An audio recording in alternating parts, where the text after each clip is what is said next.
There's a flood of small arms going to come into Europe consequent of the war in Ukraine. There is signs of resurgence in terrorist organizations in my own country.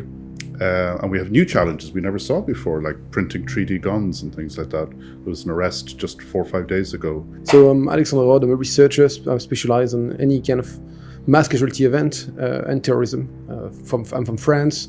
I'm also a reserve officer in the National Gendarmerie in France, where I train SWAT teams, basically in National Police, National Gendarmerie, Fire Department now, and I've trained a few teams in the US too. So I'm here at the ERAC conference. My name is Maguire. I'm a professor of anthropology in Maynooth University, and I research counter-terrorism. Not to go into great detail, but I look at behavioural detection in areas like airports. I trained with the UK intelligence services to do that. And I've been recently looking at what happens during terrorist attacks for members of the public, so how the public behaves in attacks from Europe, Africa, what they do, how it all unfolds, basically. Hey guys, we're here at the Emergency Response and Awareness Conference organized by International Police Organization. We're here in Ljubljana in the Grand Plaza Hotel that was generous enough to lend us this room here. And we're here with our guests, Alexander and Mark. So Mark Maguire and Alexandre Rodde, like I said before, like the mics. Absolutely. First off, I would like to thank you for the Spider-Man. No problem. Thank you for Toby. Thank you for the mics. So how are you guys enjoying Ljubljana and the conference? Ljubljana is pretty fun. We had the burek, we drank the rakia, and the conference was really nice. We really had an interesting perspective, talked to different guys with different background. It's been like really interesting the last 2 days. Yeah, I mean, I love Ljubljana. I was in France before this. As you can imagine, it's a real step up. For sure. Well, here, before we forget, I think we also have to mention Daniel Praštalo. He's the mastermind behind this conference. He organized it, got the sponsors. He pretty much invited us here, so Invited us too. I think today is going to be an interesting discussion, but before we talk in general, maybe you guys can help us out to understand this conference and tell our viewers why is this conference happening. Well, I can start. So it's happening. Why? Well, because terrorism is a problem, and terrorism is a problem that resembles other problems like mass casualty events, school shootings, even just major critical incidents. And what we can learn from one allows us to think about the other. Bringing people together in this way is a little bit unique, I have to say. I've been to an awful lot of training sessions, so has Alex, and getting people from different areas of expertise together to share can be eye-opening. I found it so far actually really interesting to learn about new video technology, to learn some of Alex's work, which I didn't know about because you're not famous, unlike me. But, so it's been about getting ideas together, and then there's probably a question of what do you do with all of this at the end. But it's certainly been fascinating to think through a problem. It's dipped a little bit in recent years, terrorism in Europe. Good. But I don't think we can sit back and say, well, the world is going to be, rosy from here on either. There's a flood of small arms going to come into Europe consequent of the war in Ukraine. There is signs of resurgence in terrorist organizations in my own country. And we have new challenges we never saw before, like printing 3D guns and things like that. There was an arrest just 4 or 5 days ago in my own country, a far-right extremist. But everybody's called a far-right extremist now, so I should be more precise about that. So there's a lot of interesting things happening that we're talking about, and it's great to get people together with different expertise on it, frankly. Yeah, and I think like when you study that kind of phenomenon, terrorism, school shooting, mass shooting, you have tendency to do that in your own country, in your own sphere of expertise, and you kind of miss a bigger picture. So it was kind of nice to be able to step out of your work, learn about the other people and the other way they look at it, and try to make it better when you come back. I'm already changing a few things. I'm presenting to different teams, according to what I saw with Lorcan or with Mark. Yeah, that's very good. Actually, it surprised me how much interest there was for this conference, especially from the government side here. And I think this is a positive change because in the past, government had their own thing. Police was for itself, military was for itself, and they kind of didn't have this need to interact with also civilian sphere and how do we say, with professionals from that point of view, you know. But as you know, a lot of ex-military, ex-policemen, people from this kind of branch of work, then sooner or later go maybe into private sphere. And usually those are the ones that specialize more, that they can, you know, study this stuff more, and even, you know, they are kind of the top experts. So yeah, this is great. I think it's a super great idea. Hopefully this will develop in the future. But now we can maybe move on to one of our topics that I would really like to talk about today. What is that, Giga? For me, because we are shooters, we are gun owners, I am very interested in the aspects of civilian gun ownership and how, if that correlates with, I don't know, like crime statistics, if it increases crime, decreases crime, you know, how is this regionally dependent, and so on. But before we start with that, you made a recent study of how do you call these events? Mass casualty events. Casualty events. What is that? Any event when we have more than four people or more killed in the public space. It goes from terrorism attack to school shootings to a guy who decided to shoot up his place of work, and try to look at it from a world perspective, mostly like the Western world. That's what I understand, and that's the language I speak. So look at about 11 countries from the US, France, the UK, Belgium, Germany, Sweden, the Netherlands, Spain, New Zealand, Canada, Australia, stuff like that, and be like, what it look like, what we have in terms of modus operandi, in terms of motives, how it changed, and what are the evolution of about 10 years. One thing that I would maybe ask here is, do you have the data? If you just look at media, a lot of people kind of assume that the most this kind of events are the most common in the US. But do you maybe have any data that would adjust the numbers to the size of the country and the amount of people? So the data are quite new. I haven't done the full research on that, but like the US is predominantly present in the research. I have about 85 cases I'm working on, got 51 in the US. But once again, it happens in other parts of the world, and it takes place in society where way different in the cultural level, in the societal level, in the gun rights level. So it's more subtle and more nuanced than we could think just looking at the US. Okay, that there is one problem and only happened there. The second country that happened the most after the US was France with 8 cases, then Canada with 7, then Germany with 5, and then the UK with 4. Different countries, different vibe, different motive for attacks, still have this kind of phenomenon being replicated, and seems to be like more common. 10 years, a small sample, so it's hard to say, but like seem to be more of them, and they also seem to be more deadly in the last few years. If you, how could I structure this question? The quite recent terrorist attacks in Europe that were kind of specific because it was Islamic terrorism, right? Yeah. Do they break the statistics? Do they change the statistic? Because previously I'm only speaking from my kind of point of view and from my experience, which is not scientific. But I had a feeling that there were not a lot of terrorist attacks in Europe in general. Before that? So yeah, right? Absolutely. Like the 2014 to 2016 wave of jihadist attack and Islamic attack all over Europe like really changed. Like we had more cases and we have less cases since. So it was a big change. We had a wave of attacks being coordinated part from Syria, what we saw at the time, and part from Iraq. What we saw at the time, to make it brief, like ISIS was able to start kind of 3 types of attacks. In France, we saw a lot of them. Some of them were like projected attack. We're able to send operators from Syria and Iraq into our country to commit like attack with the support in terms of weaponry, in terms of finance, in terms of organization. What happened on November 13, 2015, the Paris attacks. We also had attacks where they were able to kind of remote monitored attack from the Syria, contacted guys on social media, give them advice, sometimes give them weapon, and then tell them like what that kind of target would like and could you do that on that day. So less of a management issue, and at the end more like inspired attack. We throw propaganda online, we explain to the guy how to do it, where to do it, and just tell them do it.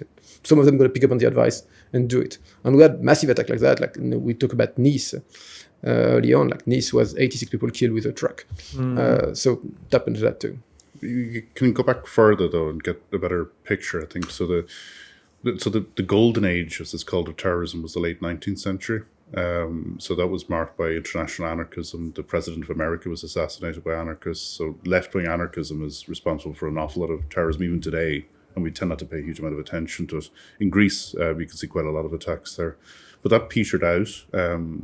More communist left-wing attacks were very Spain, Italy, of course, with the Red Army factions. Germany was huge. So some of them come and go.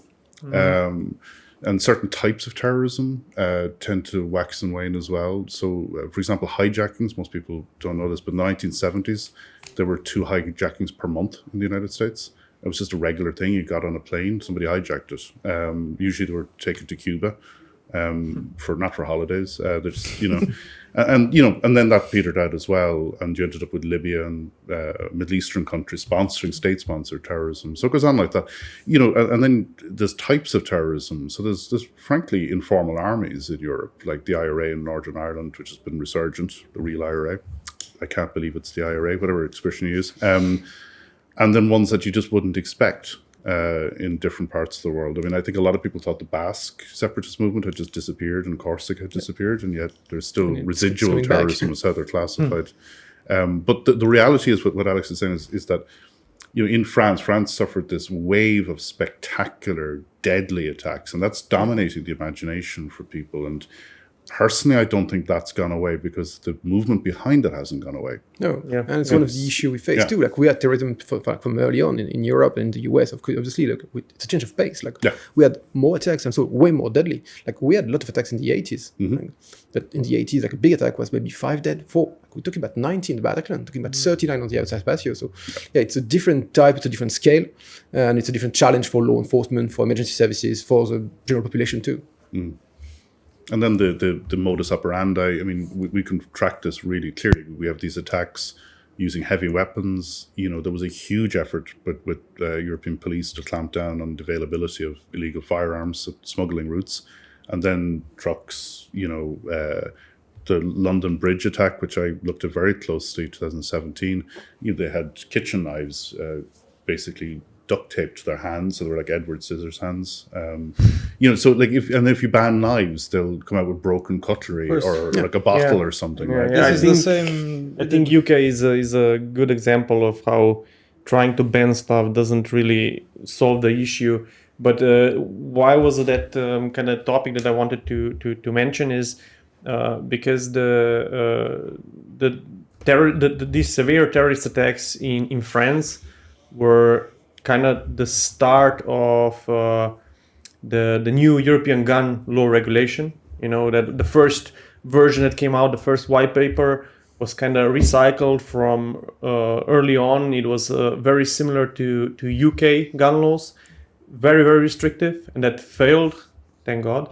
But with iterations, it came now to be the new European gun directive, which limited only legal gun owners in a way that doesn't really make any difference for criminals. And of course, but the point here is to kind of that the media and civilians are at ease. So it's the same as when we're in recession, right?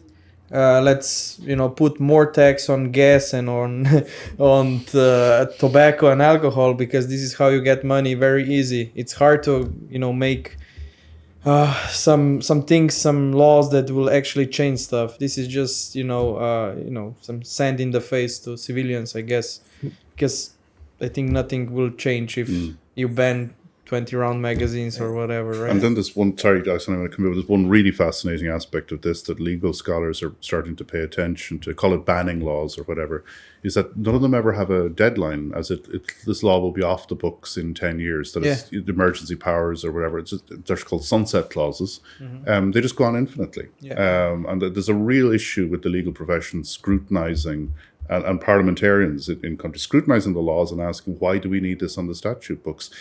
Sorry, I know you're definitely...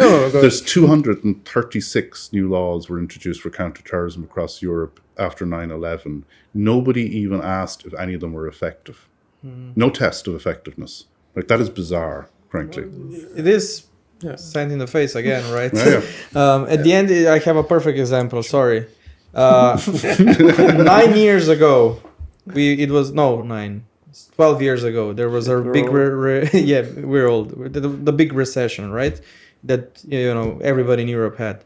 Our taxes went from 20% to 22%, but that was a short thing we will do because we need money, and then we'll change it back, right? And now an additional tax for gas that was also short term just for this year, so we can recuperate. And then more than a decade later, we just forgot that, right? And I think that was but we can apply this here. We're sorry to it's all right. interrupt you. Since we have Alex here that has all of his data in the head and he can recite it right now, I'm actually interested to know if there are how many of these attacks, mass casualty attacks, are perpetrated with legal firearms. Because I imagine there is a number. Yeah. So the only data we have on that come from the US, because Europe is not an even playing field. Some countries have a lot of guns, some haven't. Some have a big hunting population, so more guns, some less than so. Even region to region, like in France, you won't find a lot in Paris. You'd find a lot in Corsica. There is different things about that. In the US, the data is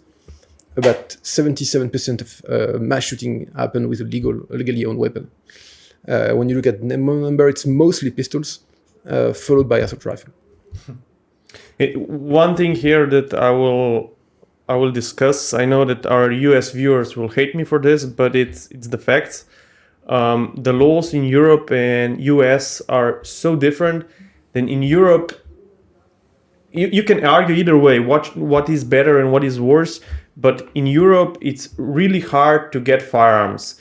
You don't have a right to get firearms. It's kind of maybe a privilege, and you have to prove that you are capable of handling firearms. There are a lot of hoops that you have to jump over, and it does not make financial or logical any sense for a criminal to get legal firearms. Absolutely. It's more expensive. It's harder. All of the firearms are registered. So it just almost all of the crimes here, at least I can talk for Slovenia, are committed with illegal firearms because they are cheaper, easier to get, and so on. But for the United States, it's different. They have a right for every citizen to own firearms for self-protection, and that comes from their constitution, which I think it's great. Just maybe some of the things that they are in their constitution could be kind of implemented in a different way in the modern time. But piece of data about that, because if you look, the only type of shooting when we mostly have illegal guns are the one committed by minors, because they can't own it themselves in the US, so they have to steal it from someone, usually a parents, a grandparents, a neighbor, anything like that. So there's a big question. I'm curious to have your opinions because you know more about that than me. That question is storage. How do you make someone responsible for storage? What kind of storage do you try to get to gun owners, because that makes a big difference in Europe too. You have to get a safe, you have to get it closed. When in the US, you don't have direct liability. If someone stole your gun and opened fire, you won't lose. I have to finish my thought because I already know people in the comments I love Americans, but I know how they think, and I just have to finish my thought before they crucify me online.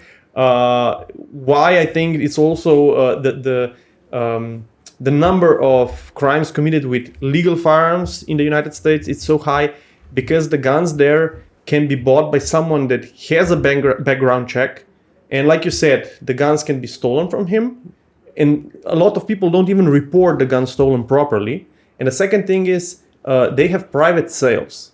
And private sales are unregulated there. And so legal. You can sell the guns to anyone. You don't have to I think in some states you don't have to disclose to the government or the police that you sold the firearms. Yeah. Depends if it's a pistol or a long rifle. It's very dependent from state to state. But essentially, guns that are bought in the store are the easiest and the cheapest thing to get for the criminals to perpetrate crimes. That's why I think there's a big difference in statistics. Now, I don't want to discuss this, what would be the best way with firearms, because that's another different discussion. But I think that's the main reason why there's such a difference between Europe and United States. Yeah. And also, I would just like to add this in this America discussion. is that, in my opinion, they don't have a gun problem. They have, school system problem, health system problem, and this is, the hyper capitalistic system problem, whatever, that maybe then correlates that you have maybe people that are in need and they don't talk about stuff. Guns are just tools for me at the end of the day. This is my opinion. But as an European, I like, for now where I'm living, I think we have a good gun ownership system. I would change it a little bit now because they implemented some stuff that I don't like, but in general, I like where I live and how it works.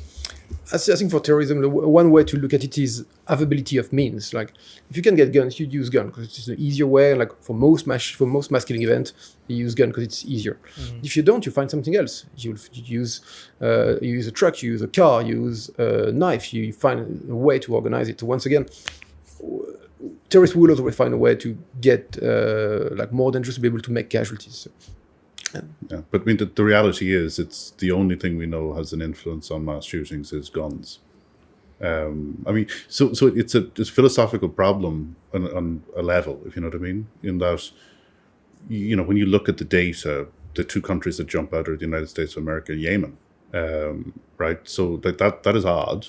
Mm-hmm. We do know that the presence and availability of firearms is something that enables mass shootings. It enables gang-related violence too, right? So the question philosophically becomes, what are you prepared to live with, right? So I would find it very strange to go to, and I've been to America, lived in America quite a bit, to a rural part of the United States where somebody calls the police aren't going to turn up, right? I mean, they also use the weapon as a tool in their life. Mm-hmm. So I find it very strange to say to somebody like that, give those up now, because I live in a city, and but there is, you have to say to yourself, are we as a society prepared to live with some of the downside consequences of your freedoms? But at the end of the day, you can't be safe and be free. You kind of have to choose one over the other. It's like Eisenhower famously said, like, if you want to be completely safe, go to jail. 3 meals a day. That's an excellent point. And here I definitely agree with you, and also for all of the American friends that are still watching. Sure, yeah. I definitely am. I'm definitely on this side. So I rather have more freedoms and accept certain risks and responsibilities than the other way around. But yeah, like you said, the reality is, if firearms are very accessible, they are very efficient at causing damage and death, and that's why they are used. But for a kind of counter example, you said US and Yemen. We were in Brazil a couple of years back, and Brazil I think they still have a very strict private gun ownership. The new president, Bolsonaro, made some changes, but I think they already reverted them. So essentially, as a legal gun owner there, it's really hard to get firearms for sport shooting, even less for self-protection. So, but there are a ton of guns there, because illegal guns are easier to get. And of course, if you're a gang member, if you live in one of the favelas, everyone is armed, and usually they have better firearms than their police. We were there when we saw the Taurus and the other shit pistol that they have. Like, it's really bad. Yeah. And then the other thing, for some reason, the military has the military decides what kind of level of protection as a ballistic protection you can have, and they restricted hard plates. Level 4 and level 3, I think it's only for the military. So all of the police are using soft body armor, but in the favelas they're shooting with 5.56 and 308s. It's so asymmetric. And it doesn't make any sense, but Brazil is I think it was in the past the murder capital of the world. We were in Fortaleza, one of their seaside cities. I would say 10 years ago, that was actually a city where the most murders happened per capita, more than it was happening in Iraq and Afghanistan at that time when there was war. Yeah, it was crazy because, you had a couple of gangs. The police was just a different version of a gang. They were kind of like government supported, but they were very corrupt. But your point here is that my point is that, you know, they have almost no legal firearms, you know, but firearms are still there, and they are the main purpose, the main cause of violence. And it's interesting because if you look at Brazil, you had a few cases of big attacks over the last few years. 2019, we had a killing with two perpetrators in high school, and they couldn't get really good firearms. They had a shitty Taurus, and the other guy had like an axe and a crossbow because he couldn't find something else. So there is something to be said about it. The last attack in Blumete 2 weeks ago, a guy like jumped a wall and get to a nursery, killed 4 kids with an axe. So some of the restriction works. It's a question that has to be asked. And another question is like, how easy to get like an illegal firearm, and it really changed with the time. Like it's not a set deal. Some people like try to make it like you go to any project in France and you buy a AK-47 for $400. It's not true. Like if you look at the numbers and the recent event with first after the attack, we had like gun traffickers received like stricter sentences and started to stop selling to potential terrorists. Keep selling to drug dealers because he was a safer client, but couldn't sell it to terrorists. And also we had COVID. We stopped like any kind of transport of weapon from outside from France to France, and the price is rising. We had a few cases of people going to armory in Switzerland to rob them and try to get their weapon. It happened a lot from the southeast of France, but now like I was talking to a bunch of specialists the other day, like from French law enforcement, and saying like, yeah, if you want a good AK in France, something that works, good quality, it's about 4,000 euros now. Because it's the pet from the Balkans is not there anymore. No, it's not anymore. Like it's still because I heard stories from like Albanians and everything. They're just like throw it on a bus. He goes to France. Was it the Bataclan shooting? It was the Zavasta 58. Yugoslavian AK from one of the military warehouses from, I think, Croatia or Serbia. Yeah, it was a Zavasta, I think Model 58, if I'm not mistaken. The three they used in the Bataclan. Was it the VZ58? Yeah, I think then so. Maybe it was the first attack. Like they used... the Kwashi attacks in January. That's when you think about it. So here... And they used grenades also? They had grenades with them? They didn't have grenade in the Bataclan. The Kwashi had a RPG-7. RPG-7, and the one in the kosher supermarket, led by another terrorist, Ahmedi Koulibaly, he bought a rifle used on like cinema as a prop. The only thing they had, because they obstructed the barrel and called it not a weapon, just he changed the barrel and he was able to fire it again. And he had 2 of those. So I think we talked about this before. So the next, not scare, but the next thing that can happen in the future is, so when the war in Ukraine and Russia ends, we'll have a bunch of weapons again on the civilian market, I would say, but the illegal civilian market. So I've heard like kind of different report. Like, I think there's 2 things. There is what's coming out of Ukraine and the 3D printing situation for Ukraine. I've heard like different reports. Some of them saying like we have a lot of weapons like disappearing in Ukraine. The more recent one I have heard for the last few months, talking with people who are on the field over there and like our specialists, saying like it's not that many. It's not like what happened in Yugoslavia in the 90s, was they just opened the doors and everybody was able to pick up anything. Like there's a few crates, there's a few trucks, there's a few dozen of weapons we are missing in Ukraine, but they still keep a lead on that. We talk about firearms because that's also a thing will come to mind like most immediately, but like we have to consider the issue with grenades, with mines, with manpads, with different kind of weaponry that are accessible in Ukraine. And then we also have a situation where we have French national, British national, Irish national who go to fight in Ukraine. And some of them are going to come back. And some of them are going to try to come back with their weapon. What I've heard from the conflict on a quite a recent basis, saying like a lot of them, when they decide to go back home, sell their firearms to go across the border and to arrive in Poland all of the time, or Moldavia. So they leave their weapon at the border. But won't be the case for all of them. And we had one case in France in 2016. It's an open source case, so I can talk about it. A guy was part of a far-right group in France and decided he wanted firearms to launch a bunch of attacks on stadiums, synagogues, tax centers, and a few other places. Was arrested at the Ukrainian-Polish border. In his truck, he had 5 AK-47 type, but 500,000 ammunition and 150 kilos of TNT. Bought that in Ukraine and tried to come back to that in France. He was arrested by Ukrainian forces. He was convicted of 6 years for weapon trafficking only, and supposed to be released last year. So I don't know what happened, but that's a concern that exists. Like we had a few precedents. Damn. So if this goes south, seems that we'll have more problems with more serious heavy weapons than actual firearms. You want to talk about the 3D printing stuff? Yeah. Ooh, good point. 3D printing. I think this week I listened to a podcast from one of our friends, one YouTuber that does 3D printed firearms in the States, where it's legal. And he and his friend talked about some of the designs of 3D printed firearms. Some of them that are 3D printed completely, and you just need a couple of parts, and some of them that are kind of 3D printed for an AR. For example, if you print just the lower in the States, you can also manufacture a lower.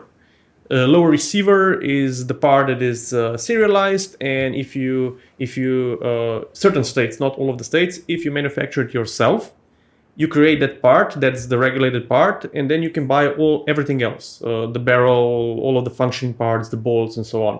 So some people decide to 3D print lowers just for themselves because they don't have to purchase it from the store then. One thing that really struck with me is they talked about certain 3D printed firearms that were found in a crime. But the result was different than I was expecting.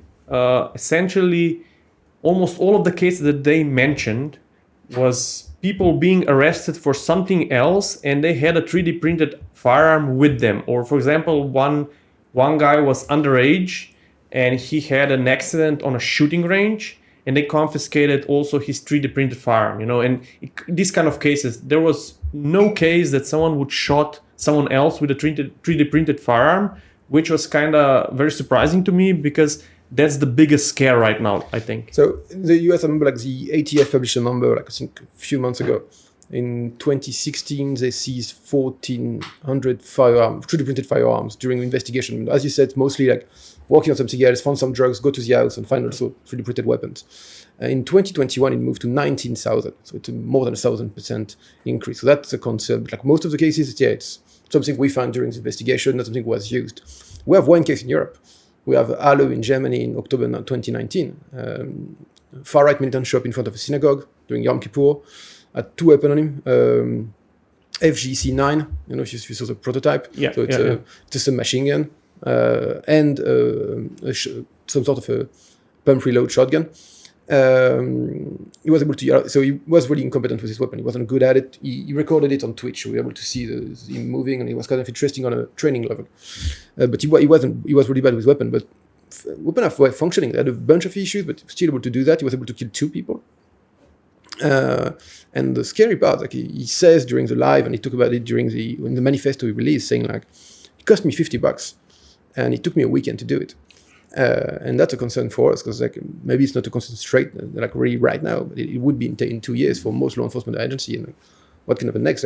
For now, the arrest we saw linking terrorism and 3D printing in Europe, mostly far right in Spain, far right in the UK, far right in Ireland, and IRA in Ireland too. Why is that? I don't know, to be honest. I think maybe look at the profile and the kind of people who do that. I also think that if I take the French situation, because I know it better, most of the jihadists who use weapons and the one who attacked with firearms in 2015, 2016, were people in their late 20s, early 30s. All of them were career criminals that spent a long time in prison, so they had the connection to organize, to finance, and to find weapons. The generation we have actually, right now, younger people, or way older, late 30s or to early 20s. So they don't have the connection, they haven't been to prison, they don't have the way to finance and to modify that. So they go to what's easy to find and what's cheap. Is it knife maybe and a car. Is it maybe also because they think that they will survive this and get away, and because it's untraceable, right? You don't have if you 3D print something, nobody can say he bought it with me Yeah, so I think there is something to be said. And so another phenomenon we seem to know, once again, the data is quite new, so it's more of a guess than a real prediction. But we seem to be coming back to an era of political assassination. We saw what happened with Shinzo Abe in Japan, where the weapon was not printed, just built from scratch. We had another case in Japan, like where a bomb was thrown at the prime minister recently. It seems to be a common thread, and it's a concern for firearms that can't be traced, and also we can be able to go through metal detectors if you find a way to get the bullet inside. Yeah, well, the very common U.S. argument specifically for this is that Japan is very strict on firearms, and the argument goes like this: so because they have no firearms, you see, that guy was still able to assassinate the premier, right? Yeah, the former premier, with something that he put together in his garage, and he didn't need a 3D printer. He didn't need anything special. If you have the knowledge, and now I think you can get it everywhere on the internet, you can produce something to kill other people. Yeah, sure. I know that's the very common argument, and I think it has some merit. But again, definitely, if you have a modern, fully functioning firearm, it's more efficient. Definitely. In my opinion, I think this 3D printing problem, it should be like, it's different, very different from US to, of course, Japan and Europe, right? And I think that the biggest media scare is coming from the States, but I think that's not the biggest. It's not a problem there, if you ask me. My argument here is that they can get a functional firearm so easy there that it's really irrelevant if they have 3D printed firearms. Didn't seem to be a big issue right now. I have to agree. Like, we talked about it for years, and it's just slightly coming with one attack. Concern is, I think, there's a bunch of concerns at the same time. So, what about weapons stolen from private owner, which is most of the cases of illegal weapon by far? What is it to people who buy some part in the US, some part in Austria or Czech Republic, and assemble them by self? It's also a thing. We can find to have a few situations like that who can be scary. Like, looking at it from a law enforcement point of view, it is a concern because, of course, it could be a situation. When we come back to Japan, you also have to consider that it's a country with really low violent crime level. It's not used to that kind of situation. I mean, if you're the president of a country where it happens a lot and you have a lot of threats, I guess security detail is looking at that and is concerned about that. When it's Japan, the event was mostly a surprise for, my guess it is, for Japanese law enforcement. Yeah, well, Japan, not just that they have very strict firearm laws, they almost have zero firearms in legal ownership. And they had I think that came from their mafia, from the Yakuzas, and they had a really strict law because of it. And the punishment for it was I think it was very extreme. So they sorted out no guns there. That's why I think that was one of the points why they invented airsoft, because they had no access to real firearms, and airsoft was invented as a substitute, so people could still train and so on. So yeah, in one case, if we have a serious discussion here, we have to acknowledge that in places where there is very limited amount of firearms, there's less crime permitted with those firearms, which is logical.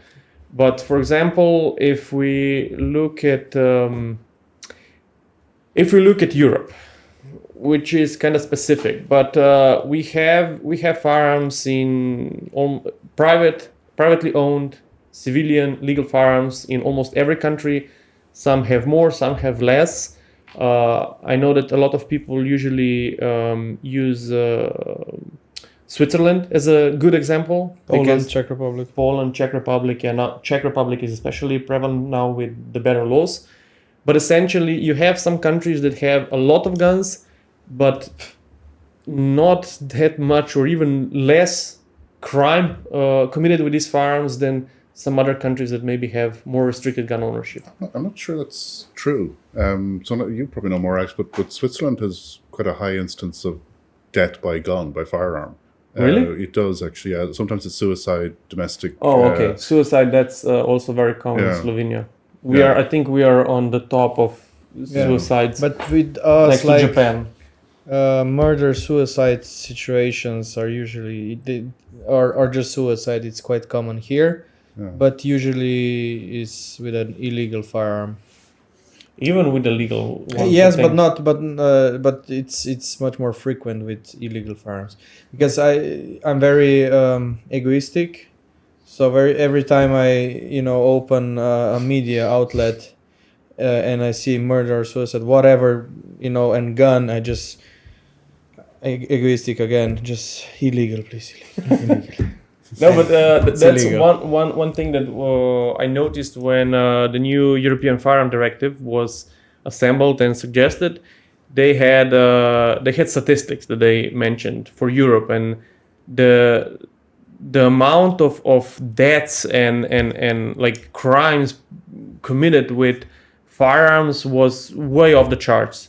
And when a couple of organizations that are pro-gun looked at it, and I read the article, essentially they just took suicides, and they counted it as kind of someone killing someone else with a gun, but essentially mostly it was just suicide. It's interesting because when you talk about like gun deaths in the US too, you have to make the difference of what's a violent crime and what's suicide. Like, I think for last year we're about 44,000 dead by a bullet in the US, and out of those 44,000, 24,000 are suicide, and about 1,500 are like accident, someone shooting himself or someone else by mistake. I also think for the United States especially, you would have to really look it regionally, so state by state, and you have some cities which are terrible. They have some parts have a lot of gang crime.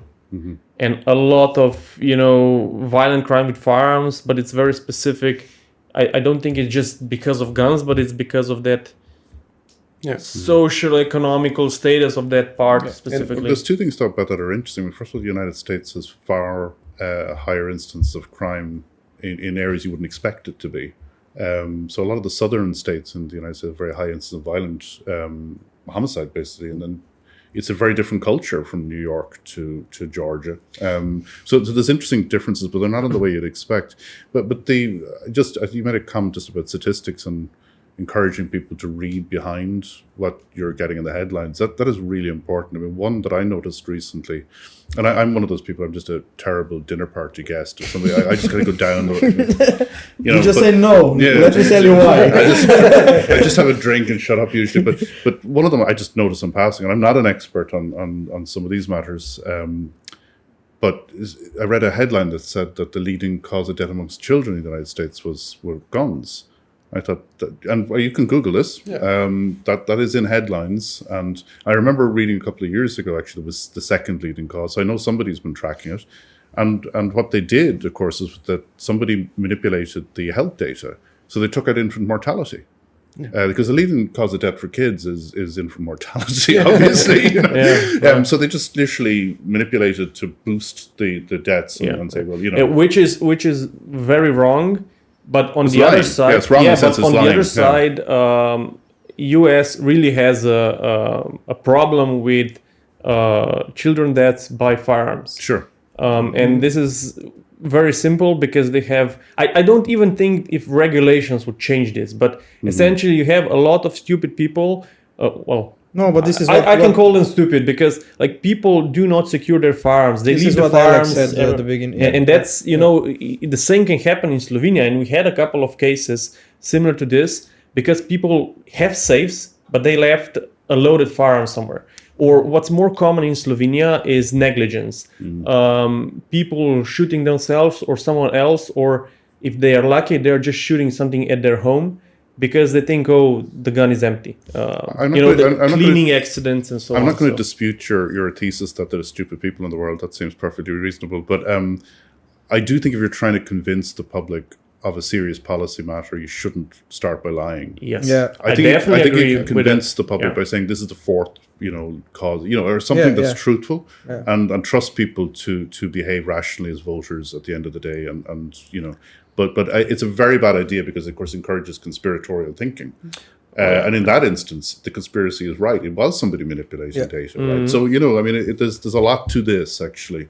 And having reasoned debates about complex topics that involve life and death is actually important as society, frankly. I have a very... Oh, sorry. Go, Alex. I was like, and it's important to have a nuanced conversation about it. It's a real subject. Like, Egypt. So I'm one of the few people working on mass shooting in France. So I get called a lot when something happened in the US. Like, can you give your opinion? Like after Uvalde, I got a few phone calls and I was on radio talk about it. And I remember one of the questions from the journalist, and I was expecting it to happen all the time. Like, why don't they do like Australia and ban everything in 1996? I'm like, it's basic math. Australia had like about 400,000 guns they weren't going to buy. Cost like 230 million, I believe. You count that in the US, like there is 400 million firearms like owned by civilians, and so like they don't want to do it. In Australia, most of the people were okay with it, but a few demonstrations by gun owners would refuse that. It was voted quite quickly. It was 12 days after the Port Arthur massacre. But yeah, you can't just apply a solution you find in a country and thinking like there is no cultural aspect to gun ownership, there is no cultural aspect to violence. I'm just going to find a solution somewhere and just apply it to another country and think it's that. They went full retard in Australia. This is why here, if I they even limited airsoft and some other stuff that makes no sense at all. And there was one very interesting case. I think it was from Australia that I saw recently in news, where someone. The police made a house search, and they found out that he had kind of a hidden open door to the cellar, which was an indoor shooting range, and he had like a couple of $100,000 of guns that he shot under his house in that shooting range. Kind of illegal gun owner, but you saw that he was kind of an avid collector and gun lover, and he didn't hurt anyone. But because of that laws, I think he will go to prison for many years. Yeah, and that's one of the concerns I think we see in a lot of European countries. Like with the last few years, we had COVID, the terrorist attack.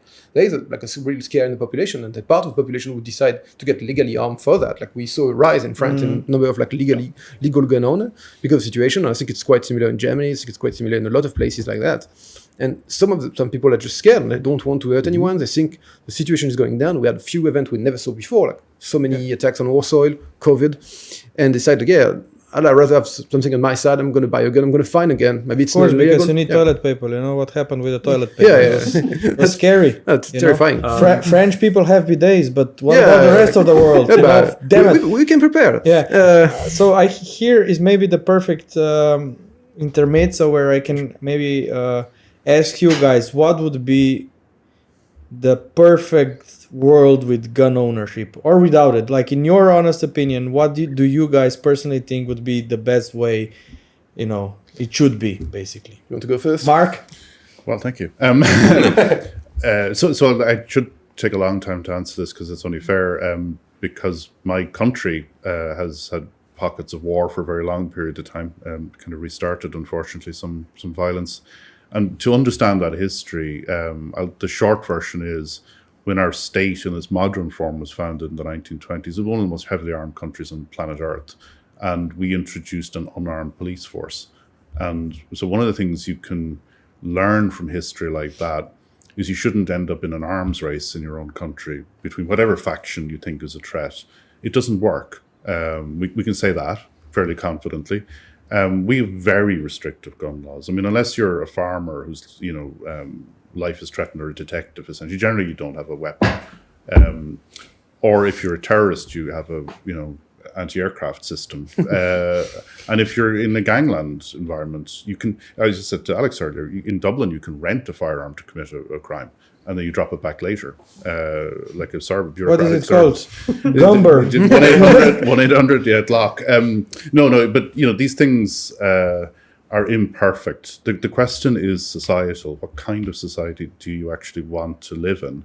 And like I said earlier, I mean, like, you have to square very difficult circles sometimes. And I'm an anthropologist. I've traveled the world. I've been in some violent countries, very violent countries. Sometimes I've been in places where there's no law. The only law is a man standing there, and it's usually a man with a gun. That is the law. So it's almost impossible to answer the question. But so one of the things I would say, just standing back from be it my own country, Ireland, or parts of Asia and South America I've been in, if you ask somebody like me, stand back from history, what's the most dangerous gun owner? It's a state. That's very good. States kill. If you just do the stats, 20th century, from the Second World War onwards, 80 million people were killed by governments, their own citizens, not wars, not civil wars, not ethnic conflict. So we have to be very careful about this discussion, actually, because we always focus on citizens as if they're the only bad actors in the world. Most terrorism is carried out by states. So, it's just one of those things that these conversations tend to get, I call it boxology, put in little boxes and we get a little bit of knowledge about it, but we need to get out of the box and think a little bit about You're it. correct, because now... I love your argument. Yeah, now I just wanted a short answer, like if this is America and this is Australia, I would be like here. Canada. But now I'm gonna think all night about your answer. Thank you. Good answer. Yeah, just my take on this. I'm a gun owner, so I have my selfish desires and my kind of view on the world. And No, tell us what you really think. Yeah, we also are very influenced by our fellow Americans, and I would say kind of politically or philosophically, I'm definitely more of a Gun lover.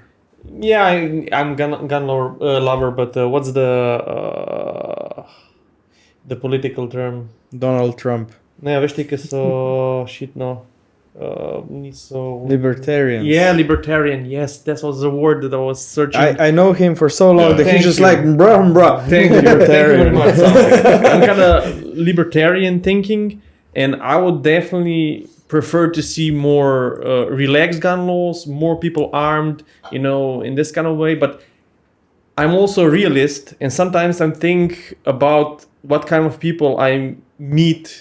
For example, here in Ljubljana, in the city, what are some of the people that I interacted with, and how fast can someone get angry, how illogically some people think. And then if I imagine that everyone has a gun, from all of those that I knew, it makes me think. So I am not very certain that would be the best solution. So everyone has a gun, but there must be in the middle way. I really like laws in some European countries. One of them is Slovenia.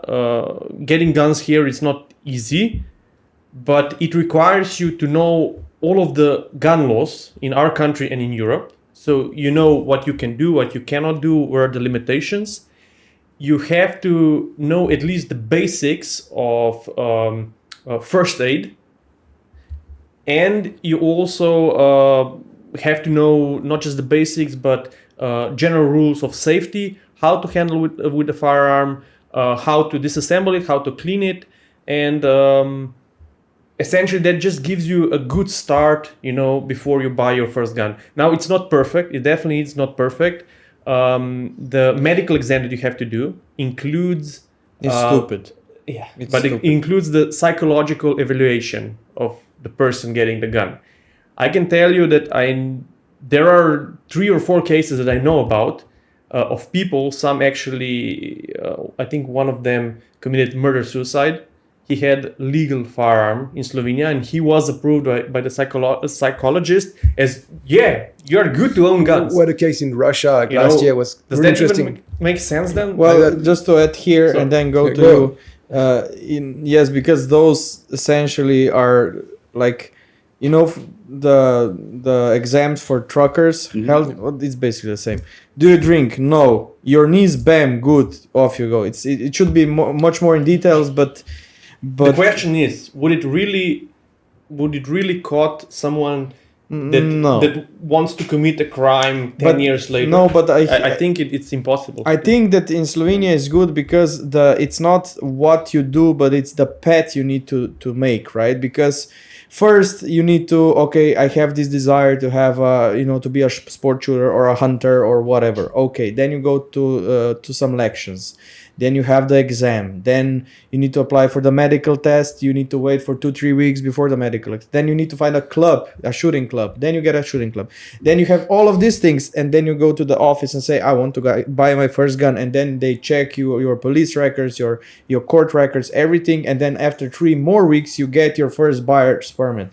So even if you're very, very, very angry at your neighbor, you would be probably in a very safe place in your head by the time you actually get the firearms. I think that very helps the procedure, because you really want to have it, right? It's just you have to invest a lot of time and also some money to exactly, get into the process to get a legal firearm. Yes. But on the other way, the argument is you can buy an illegal gun if you want to, commit a crime, and it's easier. But this is at why least here. My initial question was, what would be your ideal society when it comes to legal gun ownership? Yeah. You said basically you like where you live. My answer: Europe with less regulations. I think the biggest nonsense is regulations on magazine capacity, regulations on barrel length. It makes no difference, or even worse, I don't think that these people realize that a shorter barrel usually produces less velocity, and the same caliber from a longer barrel can do more damage. Or, for example, let's limit AKs, or AKs are the bad gun, but then you have a truckload of G3 rifles from Germany, which are chambered in 7.62 by 51, which produces large amounts of energy. And usually if you get shot with one bullet, I think the mortality rate is over 80%. It's much more damaging, but those laws are not made with any sense in mind. Exactly.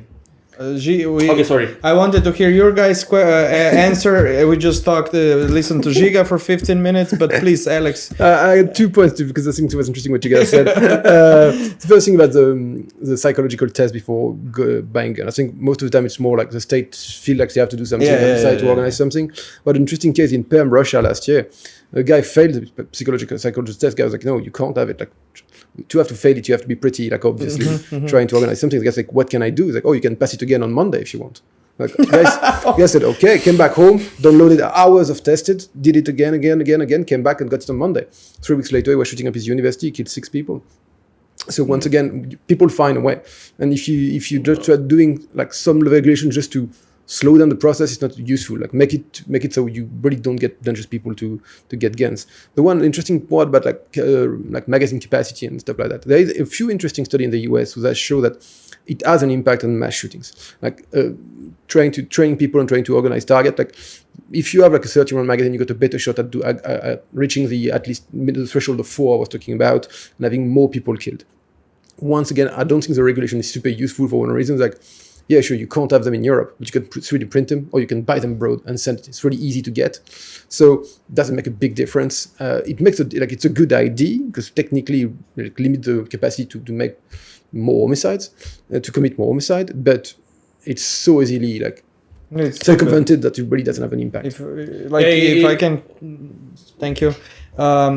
It's very stupid, because I cannot own a firearm with 10-round magazines, so I cannot legally shoot it. Okay. I can legally own a gun, but it's illegal for me to put in the magazine with 30 rounds or more. Well, 11 rounds or more, but I can have that magazine at home legally. Yeah. So it's just basically, this is okay. These two things together is highly illegal, or you're gonna go to jail. It's very, very stupid. If we're talking about controlling basically safety and terrorism and stuff like that. I think this is similar to let's give our military 50-round magazines, because then they will be more lethal. They will be able to shoot more people. It doesn't really make sense. I know that if you limit someone that, for example, he's a murderer, mass shooter, if you just give him 10-round magazines, definitely he will do worse. Even if you give him just a knife, he will do less damage than with a rifle. I think that's logical. But especially with magazines, because they're, like you said, they're easy to produce. They are already, like, there are millions, hundreds of millions of magazines already owned by Europeans. But for example, in Germany now, they kind of banned them altogether, except for certain sport shooters. But those magazines are still, there. Nobody destroyed them, So, but let's maybe move to a different kind of. No. We didn't. We didn't finish because we need an answer from Alex. Okay. So I come from a different background. Like before being an academic, I was in law enforcement. I'm still in law enforcement. I'm in a country where the police force is armed. I've always been armed. None of the police or the gendarmerie was thinking about going to the street in uniform without a weapon. It's part of the uniform. I think it's important, and we defend that. Like we allow them to carry their firearms outside of their job during the terrorist attack, and I think it was a good decision to make.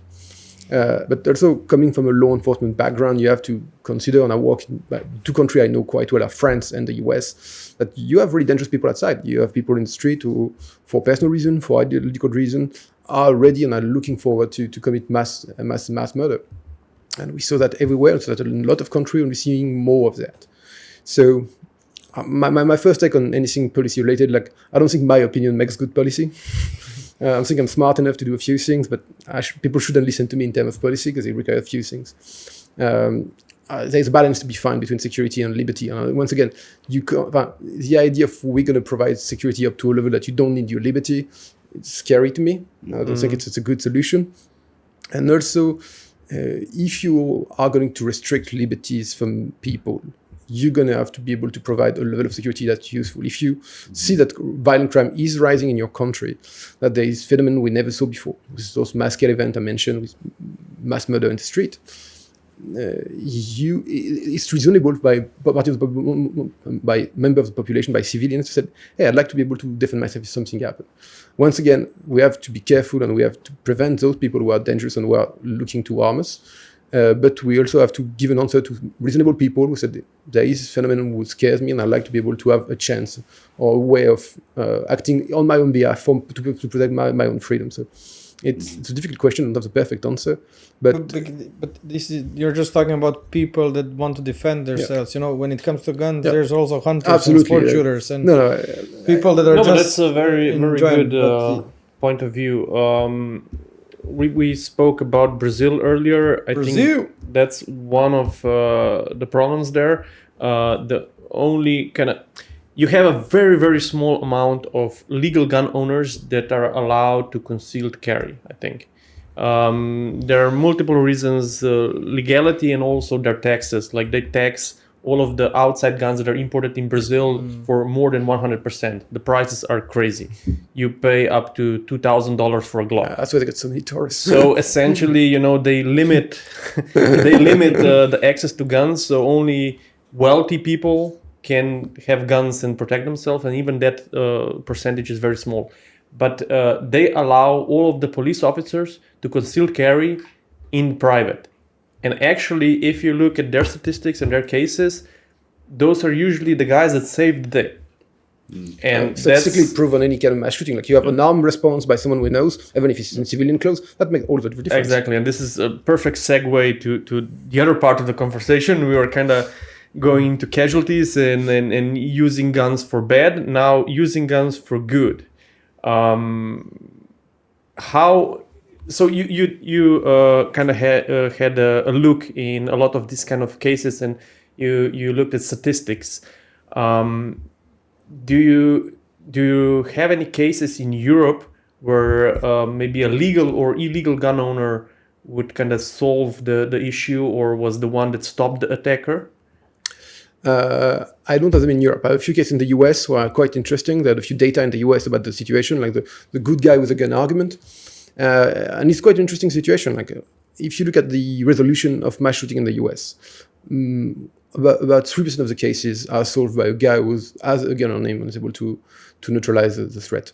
Most of the time, a lot of the time, it's former police officer, former Marines, former army, someone who has some degree of training. But we see a lot of cases now, people who have no training are just gun owners. And like there's no institutional training, train on themselves, they're private shooters, and they're able to do a great job. We had one in 2019 in Oklahoma City, two people who had a restaurant, saw someone entering with a rifle, were able to neutralize him straight away.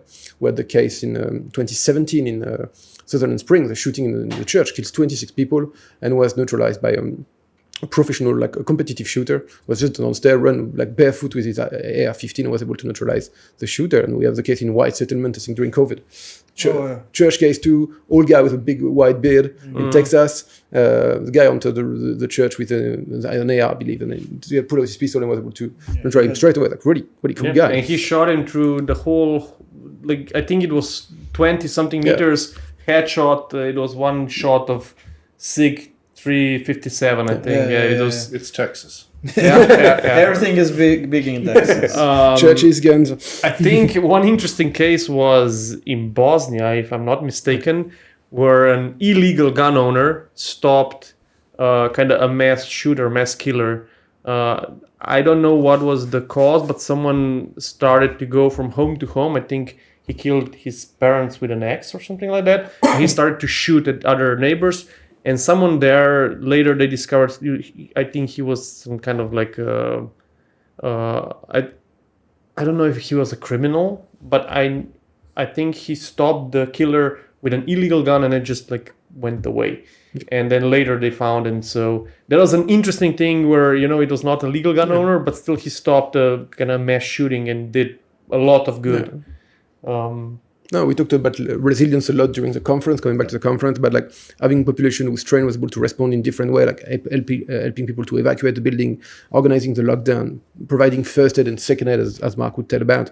And also, like, the question is to respond. Like, we had a chance to talk to Lorcan and to Daniel, who did amazing job in Africa during two main cases. Like, they were there, they were armed, they weren't part of the law enforcement response, but they decided to go in and they saved hundreds and hundreds of people. And technically one of them were illegal gun owners, kinda. I'm not going to say. And the other one just basically stole somebody's gun. Just give Oh, me no, that. no, I know how to use it. Right? I was talking about him. Yeah. But technically speaking, illegal. Technically, So it's not like I said before. It's not a problem. It's more of a mental problem, I would say, when it comes to that. Yeah. Before we move to another very interesting topic that I have prepared, I would just like to do a quick sum up of legal gun ownership and legal gun owners. Do they help in this kind of mass casualty events, or they're useless? And we had a few cases of them helping out and be able to taking out the shooter, which is amazing when it happens. It's still quite rare, it's about 3% of the cases. But we had a few cases like that. We also had, unfortunately, a few cases where, despite them being able to help, they put themselves in difficult situation. We had one case in Colorado a few years back. A guy opened fire on the street with an AR. One of the neighbors showed up with his, I think it was a Glock, was able to neutralize the threat. Goes on, go close to the guy who was lying on the floor and decide to pick up the AR. When the police arrive, he turn around with the AR in his hand and get shot. So it's something like that happen. Once again, in a few cases where really like heroic behavior, by people who are not trained, not professionals, that grab their gun and were able to kill the shooter. So that plays still quite a rare event. If someone is interested in this kind of topic, you can go online and search for it. A lot of these cases are not publicized, and even the ones that kind of happen and they are maybe mentioned in the news, they are not that big because one of the reasons, which makes sense if you think about it, but it was very surprising to me, is that, for example, there's a guy in a tactical vest, has a couple of magazines, a rifle, a pistol, and he shoots someone on a public place and then immediately gets shot by a legal gun owner in the States. And you have 2 persons dead from gunshot wounds, and kind of in statistics and everything, that's not a mass shooting. Mm-hmm. And it just goes under the radar. And there are a couple of cases in the States where they were not even, they were not known to the public, they were not discussed in the media, but there are actually more cases of legal gun owners, protecting themselves or someone else. I think most common is in the US, maybe because of the guns are so prevalent there, so there's more. Makes sense. Legal gun owners that concealed carry, because that's also one of the facts. For example, we said we mentioned Switzerland. Yeah. You have a lot of gun owners there, but as far as I know, not all of them are allowed to conceal carry for self-protection. That's a very limited part. Similar is in Slovenia. We have relatively good gun laws, and we have a lot of hunters and a lot of sport shooters and a lot of collectors. And you also have an option to own guns for self-protection, but it's very, very restricted. If you apply for the permit, you have to have a very good and very valid reason, otherwise you reject it. So essentially, even if a terrorist attack happens right now, right here, you can have a full hall of gun owners. Probably nobody will be carrying, because if they carry their gun with them, it's usually illegal, it's against the law. So I would say, from my perspective, in the recent terrorist attacks in Europe, I would imagine if there would be legal gun owners with concealed carry there, they could, I don't know, at least have an option to shoot back. That's kind of mine. That's a good question, and I come back to your point. Like, the data I'm presenting is only on mass shooting, so it doesn't require like any kind of like armed robbery, home invasion. Well, more often the case, like I've sometimes like people opening fire on the burglar and protecting themselves. So that's a question for Europe. Like, once again, we could have a few discussions about like what could have happened and things like that. So, with discussion, like we had so many of them after the Paris attacks. The fact is, like, having trained people on the ground helps during a response. Like it does. It's quite rare. It can lead to fatal event, like in Colorado. It can also make the difference. So that's why now, like in French law enforcement, police officer and gendarmerie officer are able to carry their weapon outside of their hours of service, because it makes sense on a national security basis. I think that is still not allowed in Slovenia, at least for normal policemen. They have their service weapon, and they can only carry it when they are on their job. Yeah. The LEOC Act in the US allowing anyone who've done 10 years of, I think it's only federal law enforcement, to carry everywhere in any states, which is kind of a good idea too. They have people who are trained, who prove their like worth and who are able to do that and are able to respond to any event with a firearm on their side. One example that we have here now is Czech Republic. They improved their gun laws. They kind of included the right for concealed carry and self-protection in their constitution. And they actually have a lot of people now, which increasing number of people conceal carry. And as far as I know from the media and the data that I have, they have no increased gun crime. I don't have any statistics on the accidents, but essentially, Czech Republic is getting more armed, and they are now allowed, which is kind of a bit of an outlier in Europe. They're allowed to conceal carry, and it's easier to get for like almost everyone in their country. But it's the same. They have very similar laws to ours, but those people have the option to carry, right? It's not that everybody can carry. You need to be like, basically the sport shooters and the hunters can't carry, and it's very strict. They're very strict about it. So when you carry, you cannot drink, you cannot be intoxicated in any case. And we met a couple of people in Czech Republic, just like me and Giga were in Brno, and we posted a selfie that we were there, and then some people texted, "Hey, can we meet you?" Celebrity. And then somebody rushed there, and like we were just joking, like, "Do you conceal carry?" I said, "Yeah, put my Glock in the back." Yay! But of course, like, "Do you want a beer?" "No, I cannot." Like, they're very, because again, it's similar to where we are. It's the people have the right mentality, that the legal gun owners, and they want to be, and they apply and follow the rules that.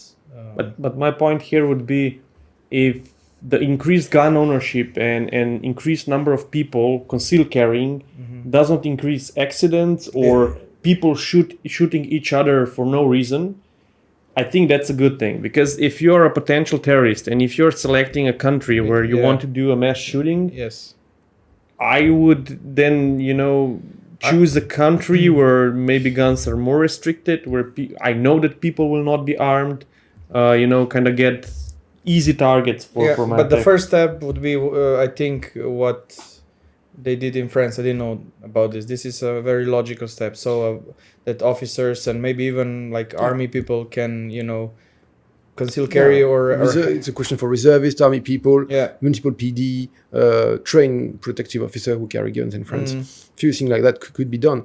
Coming back on your point about like selecting the target and going for places where we have less guns. What we see in Europe and most countries, terrorists like target the countries they know. They don't really pick and choose. They don't really travel. They go next to the place they know because it's an environment they know and they know how to do that. So we don't have that many people saying, okay, I'm going to go for that country because it's poorly defended. Organized crime does that. Like organized crime select places where they know that law enforcement is kind of weak and it would be easier to operate. Organized crime in which way? In like selling drugs and Like the mafia, Okay. any kind of gang or anything like that. Interestingly, in the US, we had an interesting case talking about your point. We had the Buffalo shooting in May 2022. Far-right terrorists who killed 10 people going after the Afro-American community. And a guy was from New York State. And he wrote a manifesto that he published online. It's quite interesting to study as a terrorism specialist. And he said, like, I'm going to choose that. I'm going to strike in New York and I'm going to strike to that place because I know they only have one officer. He's armed with the revolver. And I'll have the advantages because he showed up with an AK. And I'm targeting New York because I know like no one in the crowd will have a concealed carry firearm. So some terrorists in the US are thinking like that. Not all of them, to be honest. Like most of them are not extremely smart about it and don't plan for it. But we have cases like that. But usually they still pick a place where close to their place and that they know of. Mark? That is true. Yeah, so that most of the theories of crime point to exactly that. It's sometimes sort of referred to as bimodally distributed attacks. So they either come from very far away or very close, if you know what I mean. So they're aware of a symbolic space, event, whatever, a particular date or whatever. Like, so that will make them travel, or else they're basically, this is the place to see when they look out the window, whatever they're doing. The key for a lot of, I guess, what we do, we come at from this different angles. So you're obviously the response. I'm interested in what happens and what the public do. But the key for pretty much, I think, all of the events that we would look at in whatever detail is friction. So when that person gets out of the taxi with their suitcase with a bomb or whatever they're planning to do, or whatever they're planning to do, literally, friction is amazingly effective at saving lives. So if they encounter a locked door, you'd be surprised how stupid people are. They'll just hang around outside. They won't do things that are difficult, basically. And there's lots of reasons for that. I mean, some of them are just individual psychological reasons. As a species, we can only carry a certain amount of cognitive load, which is why you can't stand up under interrogation very often. You just ask somebody to say what you did backwards in reverse order, and they can't do it. There's lots of things like that particularly for stress, and that's what we're dealing with. The person has planned this, they've visualized it 100 times. They're not expecting to see somebody coming at them with a weapon.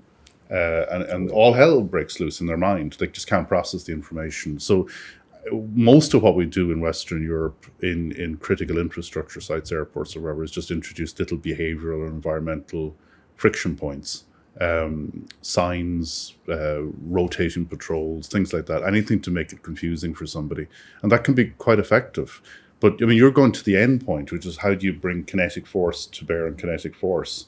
The difficulty a researcher like me has is that I have to break the bad news. For a very long period of time, there won't be a good guy there to save the day. I mean, you know, we've talked about situations in Africa. I've interviewed a lot of people who were in Westgate. I reconstructed the attack there. Dusit, I was in Nairobi just after Dusit attack. You know, long periods of time pass where people are on their own with an armed attacker. And in Africa, of course, it was essentially militia. In Europe, there are many places that I'm aware of that are defenseless. And we would be shocked, actually, I'm not going to discuss them here, but like you would be shocked at what places are utterly wide open. Well, one point that I can make is that at least two of the terrorists that participated in the attacks in France passed through Slovenia, and Slovenia was never considered as a good target because we're just a small country, unknown. And it was what I think is we are just not, good for media.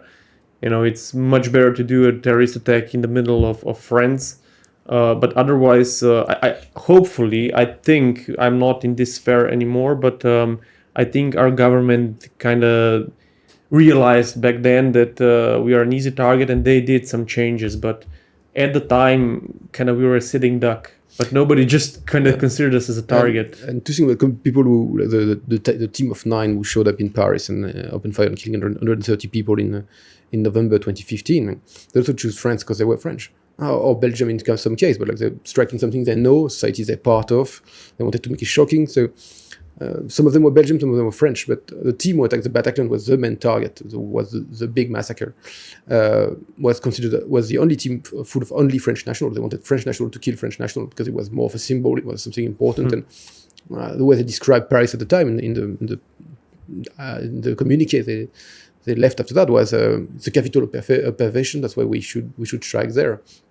So there is something to be said about that. There's the issue like they went across the Balkans using the migrant routes to reach Budapest, and they got picked up by Salah Abdeslam, who drove them to Belgium later on. So that's also a concern. Obviously, like we all concerned because you're in the middle of the way and it can happen. I was talking to someone at the conference, was a Slovenian national, was telling me, yeah, we are concerned too, because if you look at Nice, it's not too far away from Ljubljana. If you look at Vienna, we had an attack on November 2nd, 2020, 4 people killed with a Kalashnikov. It's not too far either. Like, you are a small country, but you're surrounded with countries who have some issue with terrorism. Italy, France not being not too far, Austria, and you have to be a concern for specialists and for law enforcement personnel. It definitely should be. Also for people, I think people kind of, at least in Europe, I see people rely on, oh yeah, we have the police, we have the government. Even in the States, a lot of people rely on these kind of services, but reality is that there's a really good saying in the US, kind of if when you need the police, they are just minutes away. And if you have your own firearm to protect yourself, you can do that in seconds. And I would maybe extend this argument here, not just firearms. I think, especially in Europe, people have to realize that kind of the first aid that they were taught in the past is not the first aid that they need now. They should also consider more advanced techniques. Tourniquets should be readily available. Absolutely. Every cop should have. Yeah, we made a video this year recently about the use of tourniquets, because we saw a large amount of people still thinking that if you apply a tourniquet, you will lose a limb. Mm-hmm. They still think this, and they still think that you should apply a tourniquet only if like it's an amputation or if it's like a very severe wound. You don't have to make this distinction. Tourniquets are, relatively very safe, but still the mindset is totally different. And yeah, maybe it's for some people would be very strange that we would suggest that normal civilians, should be taught this, but it's the reality, I think these are two of my pet topics. I have to. They're not pet; they're my professional topics. In fact, they're not even my pets. I call this second aid, which is just like an amplification of first aid. And we know that people die. They die from bleeding in these types of events, but they die from bleeding in car accidents. Exactly. They die from bleeding when somebody throws them through a window. That's more of an Irish thing, by the way. It's like the Wild West still. But it's a tourniquet. It's a clotting agent, and it's some packing. 4 or 5 euros. What shocks me is that there are mega events, sporting events, concerts, and that isn't available. We talked about this earlier. The Bataclan victims were brought to hospital by the ambulance services, and the ambulance crews took off their belts. They'd use their belts, they didn't have them in ambulances. I don't think when I say these things, sometimes I probably get the same pushback you do. What do you want to turn the entire society into some sort of, professional war footing kind of population or something like that? It's just basic common sense. I mean, if you've got an airport, say for example, with 25 million people per year, and you don't have something like that, there's something wrong with you. That's my point. And if you're having a concert with lots of kids, a broken glass on the ground, moving crowd, these things can be fixed. But on the other one, I'll stop talking in a second. But no, this is a really good topic. I got something that when the police, we call the police, right? This is the interesting problem we're going to have in society shortly, right? I'm one of these people. I don't have a weapon. I'm absolutely useless at almost everything in life, including violent interactions. But so I'm one of those people who that's all I could do, right? But what academic knows kung fu? You know what I mean? So in a situation like that, I am reliant on the state basically to provide a bureaucratic service. And that's all very well and good if two things stand. One, I trust the state, which is not true in lots of countries, in fact. The last people you'd call are the police in many parts of the world, in fact, sorry. But the other bit would be, of course, we always assume that they're there physically as a bureaucratic entity. Recruitment in policing is plunging across the Western world. You can't get cops, basically. The military, 30% down in the United States, 25% in the UK, 20% I think in Australia. So there's an entire cohort of men, and it's men, by the way. This is not a female issue, although there is some drop off in nursing as well. And it is a lot of issues. It's pay and all that kind of thing, injuries, etc. But it's cultural. You will pick up the phone and they won't be there because they don't exist as a category of worker. That's a scary future. But why? Why does this happen, in your opinion? Well, there's multiple reasons for it. The Romans actually studied this, believe it or not. Cicero said it. It's a thing called inhuman security. When you have a long peace, you don't require warriors in your society. So you just don't hire them. You don't train them. You don't think it's necessary, and war becomes a rumor, right? But it's much more deeper than that. I think with the United States, they've studied it because, of course, the military have studied recruitment. And they were the guys that invented largely IQ tests. They're really interested in recruitment, and they have been for 100 years. And they have pinned it to issues around obesity, drug use, the fact that it's easier to get into college than it is to get into the army. But there's probably a deeper issue, which is cultural. People are simply not willing to put their lives at risk to save an abstract concept of society, like you do, right? Fundamentally. They're not giving in that sense to society. And that's a big cultural shift. You need concepts that are old in your mind, like I will protect others. I will run in if there's a fire or a danger. Do you think that also this let's say offended culture that is creating right now, that probably doesn't help, right? Because woke culture. No, just like everybody's offended about everything in a way that... I'll speak as a sign. I can't test that, so I don't know. But the interesting bit, of course, it comes up in recruitment for militaries at the moment. You'll notice the ads are very much about appealing to the kind of college-educated sector. And people wonder, well, we're obviously running out of people if we need to, but it's actually armies generally are trying to now staff the back offices with graduates and techies, basically, because there's just not enough people to go out into the front lines. And of course, we're also pouring technology into solving this. So rather than send a patrol car, you'll send a drone in the future. We saw that during COVID, actually. And we also see privatization. So there's police forces now, if I probably correct myself, I think it's Leicester, where the office function is run by a private company because they have to get the police off the desk and out, because there's just so few officers. Yes. And coming back on your point, something was really interesting to see in France, and I can talk about that myself too. Like same issue for years. We had issue like recruiting for law enforcement, for the military wasn't a big zone. Like nobody wanted to join, especially if you're college educated. And we had the attack, and we saw a peak in recruiting at that time. Like I know I joined at that time. Like a lot of young people from different background. It was really interesting. And decided to say, okay, with the event to happen, like we want to join and want to do something as a reservist in the gendarmerie, as an activity person in the police, in the military too. And I remember being in training with people who were like bakers, teachers, lawyers. Somewhere like just out of high school. Everyone was like, yeah, we lived through that, 130 dead in the street of Paris, and we want to make a difference in some way. Not all of them stayed on. It's been 7 years now, but we saw recruiting that out, and a few years back, less attacks, less attack on a smaller scale, and we have once again trouble recruiting.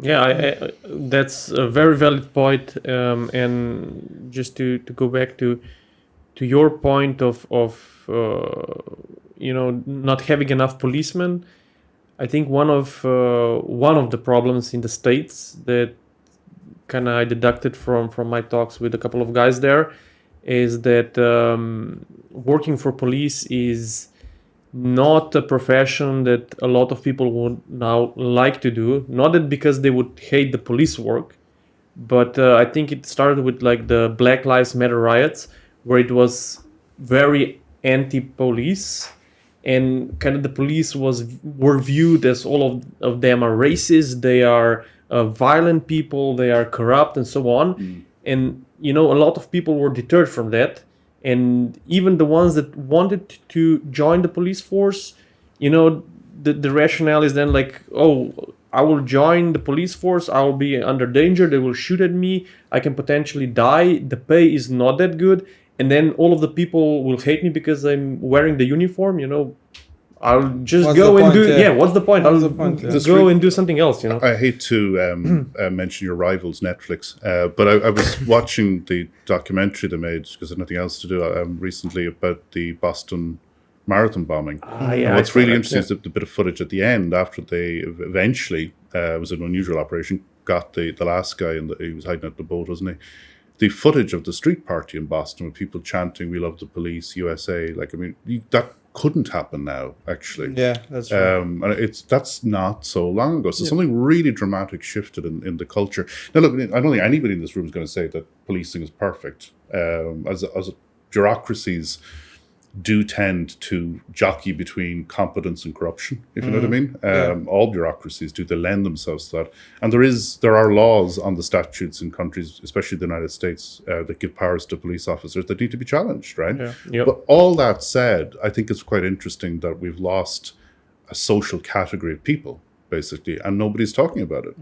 That to me is fascinating. Because the mentality changed, right? It's like even like 20, 30 years ago, if you went into, being a police officer, you went because you think you're going to help, you know that you're going to get some sort of respect, it's a good job, etc., and this is not the case anymore. And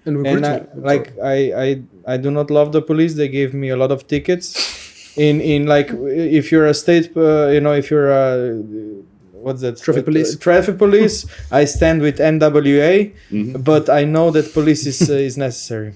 No, and I think a few things we saw too is like, even for people who would join, they stay less time than they used to. Like, people join the police as a career, they do like 20, 30 years.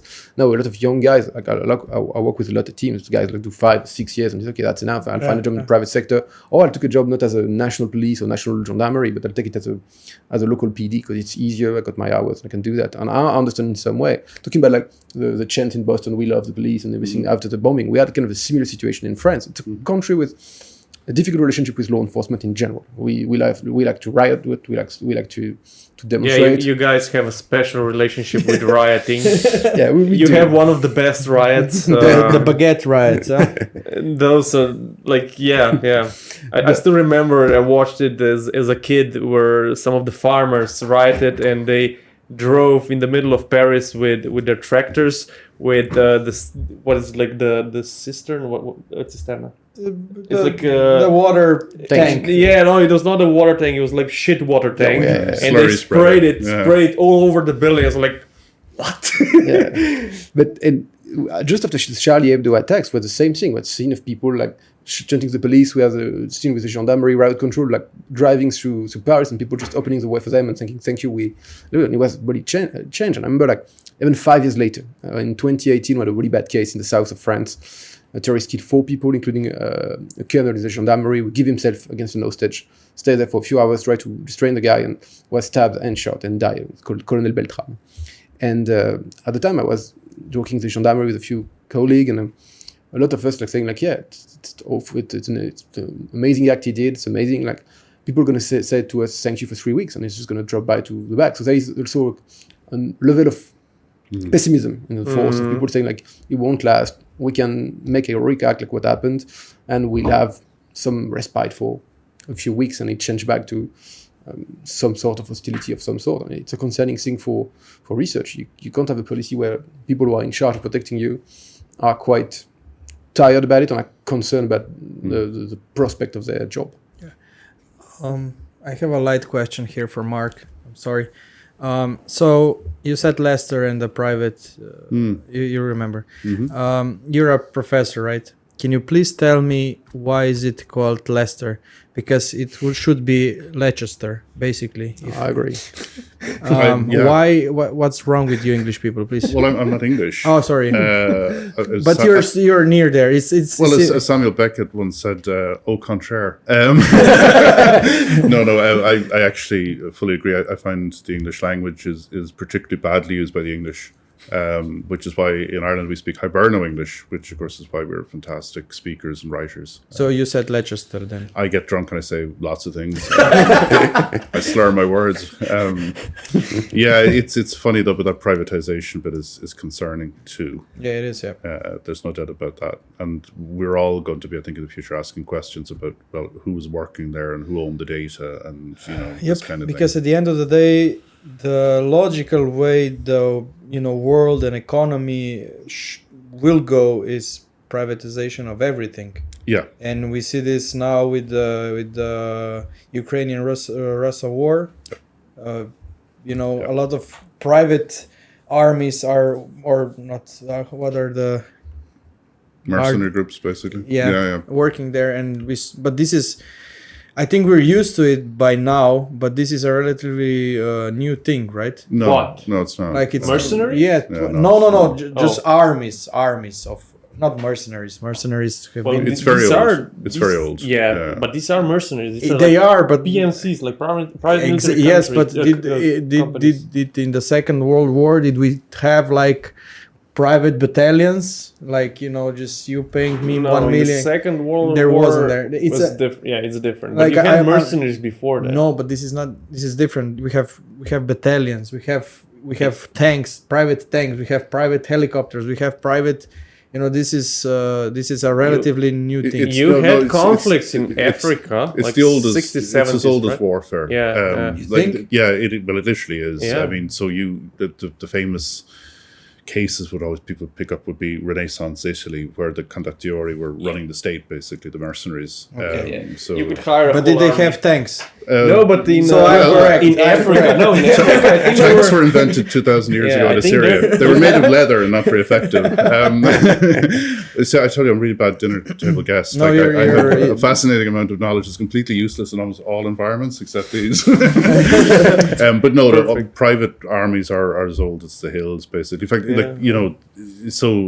because you couldn't keep a standing army, you couldn't afford it, so you had to have a mobile group. No, basically. that way that I understand and I completely agree. But I think that For us in liberal democracies, mercenary in this Kind of a comeback to No, that. it still In- existed. Like in Africa, in just Europe look at the and, conflict. You had presidents hire Okay, a private military with everything correct. instead of Yeah, I agree. their But own- this is something different because we have, let's say, not third world countries, but I don't see how we're it's not different. now have America having private. Your argument failed. No, it's not an argument. It's something. I'm not even arguing it. For me, it's just scary. In which case, in which way people are, or countries are privatizing. For me, that is scary. And this is not the same thing right now that it was 100 years ago. But it's totally irrelevant because, I think in 50 years, probably we will not have even like state and country armies. We'll just have private armies fighting.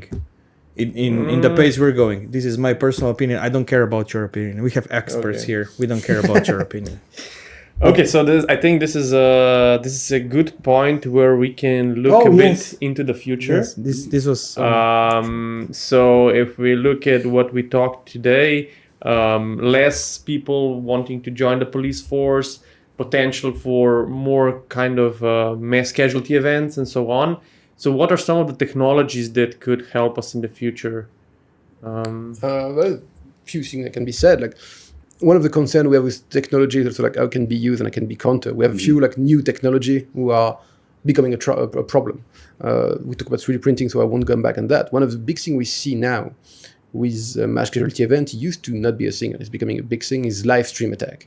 People streaming their attack on Twitch, on Facebook Live, and such and such. We had one case in 2015 in Virginia, in Roanoke. A journalist killed 2 of his colleagues in front of the camera, and he wanted to do that to show the world what's happening. But we had no real case by like a civilian, someone who had no access to that kind of equipment. And then 2019, the shooting in Christchurch. 51 people killed, 42 on the first site, live stream on Facebook. I Live. saw that video. Yeah. A lot of people seen it. It's amazingly how it spread. Like I'm training police officer in France. I'm doing it in the US too. I went to Slovenia to talk about with a few of them. Everyone saw it, and it has an impact because it happened on March 15, 2019. A month later in Poway, California, someone opened fire in a synagogue, killing one person. Tried to live stream it, failed to record it, and I written a manifesto. The first kind of manifesto that I've done it for Christchurch. And then happened again in El Paso, Texas, 22 people killed in a supermarket, inspired by Christchurch. Then Byram in Norway, 1 person killed, inspired by Christchurch. Then Halle in Germany, 3D printed weapons and live stream on Twitch, inspired by Christchurch. Hanau in Germany again, 11 dead in 3 shisha bars, done it for Christchurch, and then Buffalo in May 22. So we really have an issue with that. It's one of the way technology can be dangerous because there's a strong contagion effect for shootings when it's like live stream. So we're going to have more of them for sure. It's something that's going to be concerned. The attack we had in Louisville, Kentucky 2 weeks ago now, the guy like live streamed it on Instagram. It was removed really quick, but some people found it, and it's going to be more and more of those kind of events. That's one of the concerns. The other one is drones. I won't get into detail with that, but that's a few concerns. So anything we can counter the new technology is also interesting. How do we detect and how would prevent that kind of spreading of information? It's going to be hard to do. When something is on the internet, it's on the internet forever, and be hard to find. But it's one of the concerns. Looking at anti-drone system is really interesting too. What we saw in Ukraine, we're seeing in Ukraine now is people using drones to drop grenades on different situations. It's way easier than anything else. Doesn't cost a lot. You can 3D print part of the drone, and you make casualties. So it's a concern for us. I think there's also one thing different here. If you think about it, like all of the shooters, essentially maybe some of them are a bit deranged, but they have to realize that if they go into this, they will die. If you do something with a drone, you can be absolutely, further away. You are not in the line of danger, and essentially you also distance yourself from the act of killing. It could be even easier for people to do that. Let me see about something else, and I'm happy to have both your opinion because you're the expert on that case. Like, what's your take on how easy would it be to 3D print a bump stock or an auto-sear system? 3D printing is super easy. You have all of the files available online, and it doesn't even make a sense to 3D print a bump stock, because for a normal civilian AR, the ones that they use in the States, where the lower has to be changed in a certain way, they have very strict laws regarding this, so you cannot convert it into an automatic rifle. You print a small piece of plastic, you put it in, and it's automatic. That's super very easy. You want to actually for the conversation. So that's a question too. We could even an AR with a very sport trigger. You can bump fire it without a bump stock. That's a possibility. It's relatively easy to do. Okay, so you mentioned a couple of things. Interestingly enough, regarding the live streams, I know that YouTube definitely uses this technology already. You can live stream a video and you can have guns on the table or on the wall. But if you manipulate with a gun on the live stream, the AI will recognize it and it will immediately stop the live stream. That's interesting. Yeah, we learned that the other way? because we did a live stream where we showed some weapons, and I guess they have this as a precaution so people will not stream shooting. That starts another conversation because, I agree with everything you said in terms of there are very obvious future threats, technologically. And then we can go open the other doors like cyber threats, etc., and all this type of things where you can, in a targeted way, do an awful lot of damage, although that's a bit overstated too. What concerns me more, back to showing off my historical knowledge, is that the ancient Greeks had a kind of a one-liner, which I can't translate, but it said, sometimes in war you should be more concerned about your response than your enemy's actions. And what worries me about an awful lot of this type of stuff is that we're tackling a problem that is very rare, terrorism and mass shooting. Absolutely. With a whole gamut of societal weapons that really shouldn't be loose out there. So there's an awful lot of discussion at the moment about terrorism being downstream and that we must tackle it upstream. Well, what do we do there? Well, we have to stop radicalization processes. Well, what are they? We're not quite sure. What we have to stop then is hate speech. What's hate? Not sure. You know what I mean? And then all of a sudden, we're criminalizing and pathologizing behaviors that are actually quite normal. Yeah. And most societies, by the way, let's be quite clear, historically have dealt with mass violence at some point, right? Yeah. And we've never resolved them by basically mass censorship and surveillance. Yeah, that hasn't been helpful historically. This is because now we can do this, and we are doing this. And it sounds politically like we're doing something, and therefore exactly. Yeah. But people like us are actually hurting. We are, because we cannot be. We have problems. We cannot grow our business because of it, because we have limitations everywhere. YouTube is limiting us. Instagram, like all of the social media. Specifically of gun content on YouTube. And yes, and exactly. Media, But the effect. I'm speaking, motherfucker. Yeah. I'm sorry. So. What I wanted to say, I fucking lost the red line. This fucking idiot. No, but that's a part of, but that's a very small subsection of. No, but I wanted to say that this is an important thing for us, but it's irrelevant for somebody that doesn't see it, right? But you're hurting basically people without really any effect on what you wanted to control and what you wanted to do. It just basically you have angry people everywhere. So basically, you can extend that to the whole Yeah, population. this with the hate speech, for example. Exactly. Because it's just basically it's stupid, and then at the end you have woke people that are angry at everything, and then you have people are wanted to be politically correct online that doesn't translate to when you're but it's also a joke, isn't it? Like it is a joke. It would be funny if it wasn't so serious. I always loved that there was a great story about the guy who wrote the first ever English dictionary, Samuel Johnson. Partly the following day after it was published, there was a knock on the door, and there was 7 or 8 women, and they were from the Concerned Women's Association, I think it was called, and they said, "Congratulations, Dr. Johnson, for enumerating all the words of the English language, and you included no dirty words." And he said, "Ladies, I can't believe you looked them up." But you have to go out of your way to be offended sometimes, and that's the problem with a lot of these discussions. The word radicalization or even extremism, right, is so broad, it's so vacuous that it can include almost anything. And if you attempt to pin people down on it, what you find is they just simply move the goalposts because the rules change. The dirty word of yesterday becomes something else. You know what I mean? And we get into a very serious situation, and the problem we have is that I think for researchers and people like us who are actually trying to maybe prevent problems, is that it's very unclear what these processes actually are that lead somebody to go in a particular direction. Certainly, if my child was at school and there was a guy scratching, his mother's name in his wrist with a knife, I would be a bit concerned about that guy. But there's no logical line that leads directly to a mass shooting from that behavior, right? It might lead to something else, but that's a different issue. So we have to be extremely careful as researchers and policy influencers to use our language carefully and be moderate, actually, and have nuanced discussions about this type of thing. I think it's now a lot of the world is moving in a way that,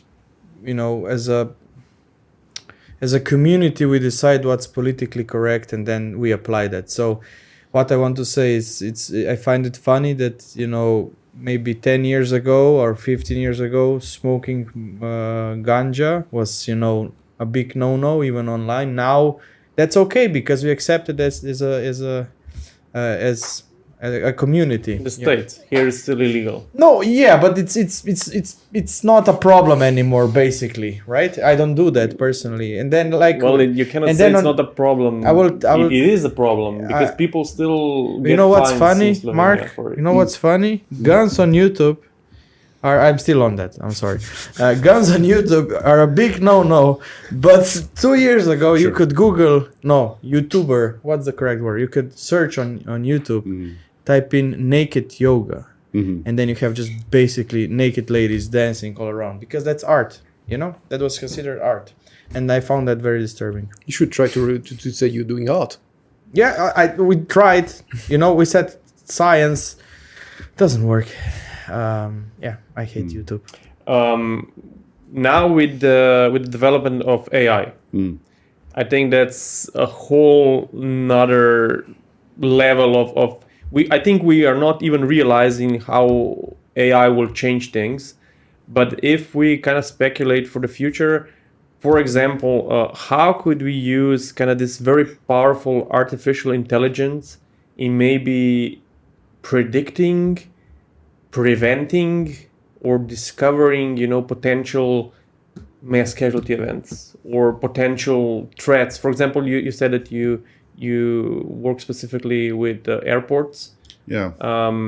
I imagine that they have certain technologies, for example, maybe face recognition, biometrics. You should always take as your starting position that life is less impressive than you hope. So that there are fewer smart cameras than you'd expect, and there are fewer people who know how to use them. I won't name names, you can imagine, but I do remember going on a walking tour of a major transportation hub, where we were talking about, extremely big place, and I ended up in the control room, and the key camera was obscured by the lunch of the camera operator, which was a big McDonald's, and he just put it in front of that screen, and how long his lunch had lasted, I don't know. So somewhere, there's always a human. There's always Homer Simpson somewhere in Sector 7G, if you know what I mean. So there's that issue, but I don't want to take away from your core point. It's so easy to use technology well. You can, for example, establish crowd patterns, baselines, breaches of baseline behavior. You can do all of that good stuff. The difficulty with it is to make it most effective. It has to be interoperable with all sorts of systems. So there's no point having a face unless you have a database, basically. The database has to be transferable across European jurisdictions, and then suddenly you've built a giant electronic prison. You know what I mean? Yeah. So there's always, again, back to the security versus liberty kind of problem. But I think if we can go just a slightly different direction with it, with AI, it licenses something more than a technical solution. It licenses the reorganization of services and bureaucracies. And I speak as somebody who I have been in managerial positions. When you see a new tool, your first question is, how am I going to reduce costs? And I think we can very easily predict how AI will be used to reduce cost. And there's a societal cost for that. And that's exactly it, right? And mistakes will be made as a result of that can be potentially deadly. I mean, again, not to go into details, if you know what I mean, but you can easily see a situation in which the most advanced AI system essentially just ends up looking like profiling. It really can have dangerous consequences. And what worries me, of course, is that, we're all worried about this in this part of the world where we do have civil liberties and strong civil society. But a lot of this tech is tested in other parts of the world. The first biometric system I ever looked at was in the Gulf state of Qatar, where they've no civil liberties. And you could, I don't want to spend ages talking about Qatar if we're not careful, but you had a system, I think it's called Hukumai, where you could actually hire and fire domestic staff and arrange visas. Everything was on the system. And if there's a government change and goes in one direction or the other, you're in serious trouble. And the American military should be the ones actually warning us all about this, because remember when they biometrically netted Fallujah, and then all of these systems, the capture devices, the hide system that reported back to the US, a lot of that was just left in Afghanistan and Iraq, right? So they're now in the hands of other people. So all of the warnings were actually, should have been listened to, weren't. And that's just starting there. We could go in lots of different directions. That's a very good point, yeah, because so if you want to use this kind of systems to protect people, essentially you would need a very massive surveillance device to save a couple of lives, potentially. And it goes back to my earlier point. I mean, I'm less worried about an armed citizen than an armed state, and that includes armed with technological weapons. It only takes, look, we've spent the last while here, maybe 20 minutes or so, talking about how quickly culture can change, right? How quickly normal behavior becomes pathologized, criminalized, or whatever. I mean, what if somebody's standing there, an ordinary Slovenian or American, and then their behaviors become criminalized, and you've handed a vast weapon to the state? It's very... If you're in the driver's seat, you can easily, not easily, but you can abuse this data. It's very hard to prevent not being abused. Because like you said, at the end of the day, you always have a human. An Ulmer. You don't even need 17. to have it abused. One example is the no-fly list that the US has. Yeah. Some people are on the no-fly list just because they have a similar name to someone else or the Famous same name. Catherine Stevens, the wife of the sitting ranking senator on the U.S. Arms Appropriation Committee, was stopped at an airport and detained because her name was Cat Stevens, aka Yosef Islam.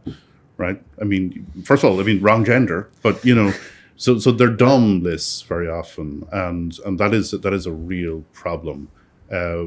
But we also go back to the privatization issue. Sorry, I'm going off on one here. But what happens then if we create that distance? I mean, that's kind of what you're getting to. I mean, maybe outsourcing isn't new, but it brings particular dangers. And if you create deniability and a distance between your responsibility as a public servant and the execution of the task, then it becomes extremely difficult.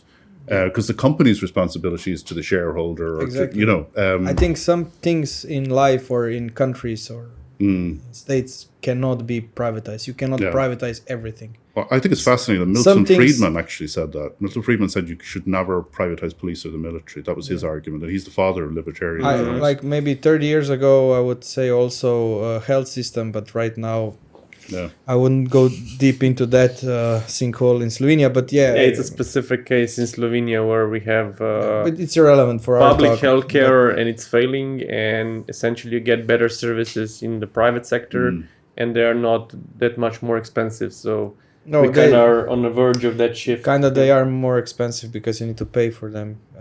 But yeah, some things I think you cannot privatize, and like on the AI Giga was talking about AI.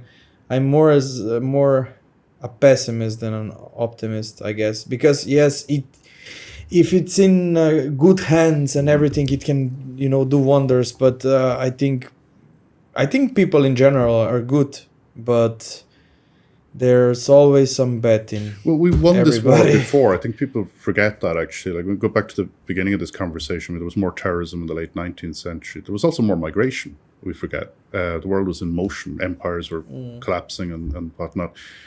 So in Argentina, in the late 19th, early 20th century, they developed a national system of recognition. And you had a thing called the Book of Personalities, that everybody was recorded.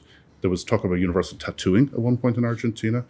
1910 or 11, Sir Francis Galton invented face recognition, had a working and mechanical system in Britain. Thank Christ he never went any further with it. So there was a whole concern about identify, police, migrant populations, terrorists, all this kind of thing had already happened. And what happened was our societies moved in a direction of establishing civil liberties, establishing better control of policing, actually, that it became more state-led, more regulated, regulating the entry into it, what they could do.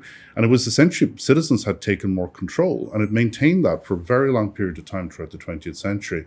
And then every little battle has been lost since then. That's the interesting bit.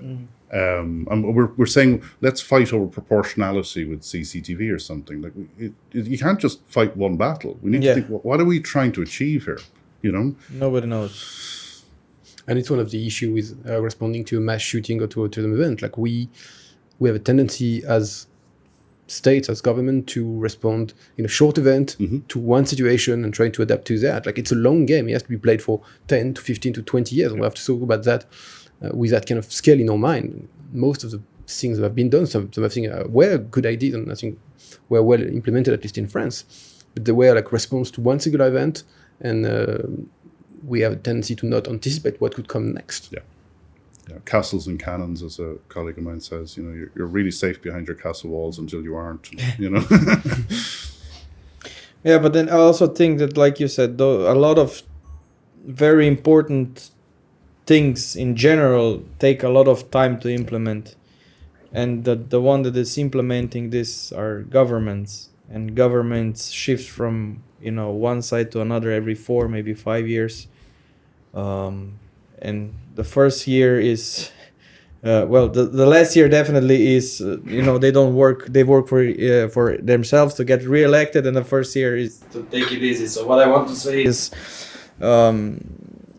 in Europe, I think like when it comes to politics, we're so switching like from left to right, middle, whatever, that everybody's battling each other what's right and what's wrong, that we on the major topics, politicians will never agree, and it's very hard to implement those things that should be implemented and take so long to be implemented. That's an issue.